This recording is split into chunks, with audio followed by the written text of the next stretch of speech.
കോട്ടപ്പടി വാവേലിയിൽ ചൊവ്വാഴ്ച പുലർച്ചെ കാട്ടാനക്കൂട്ടമെത്തി വ്യാപകമായി കൃഷി നശിപ്പിച്ചു. വാവേലി സ്വദേശി AC പൗലോസിന്റെ പുരയിടത്തിലാണ് കാട്ടാനകൾ വ്യാപകമായി കൃഷിനാശം വരുത്തിയത്. ചൊവ്വാഴ്ച പുലർച്ചെ 3 മണിയോടെയാണ് കോട്ടപ്പടി വാവേലിയിൽ കാട്ടാനക്കൂട്ടമെത്തി വ്യാപകമായി കൃഷി നശിപ്പിച്ചത്. വാവേലി സ്വദേശി AC പൗലോസിന്റെ പുരയിടത്തിലാണ് കാട്ടാനകൾ വ്യാപകമായി കൃഷിനാശം വരുത്തിയത്. വീടിന് സമീപം വരെ എത്തിയ ആനകൾ തെങ്ങ്, വാഴ, ഇഞ്ചി, മഞ്ഞൾ തുടങ്ങിയ വിളകൾ തിന്നും ചവിട്ടിമെതിച്ചും നശിപ്പിച്ചു. ആനശല്യം കൊണ്ട് രക്ഷയില്ല.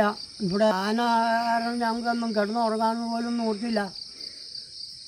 തവിടുകൂടിയാക്കി പോരെ മൊത്തം നശിപ്പിച്ചു. ഞങ്ങൾക്ക് ഇവിടെ കിടന്നുറങ്ങാൻ പോലും പറ്റില്ല.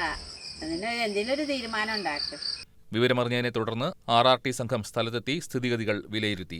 കാട്ടാനകൾ പതിവായി ജനവാസ മേഖലകളിലേക്ക് ഇറങ്ങുന്നതിൽ പ്രദേശവാസികൾ കടുത്ത ആശങ്കയിലാണ്. ആനപ്പേടി കാരണം വീടുകളിൽ കിടന്നുറങ്ങാൻ പോലും കഴിയാത്ത അവസ്ഥയാണെന്ന് നാട്ടുകാർ പറയുന്നു. News desk KCV news.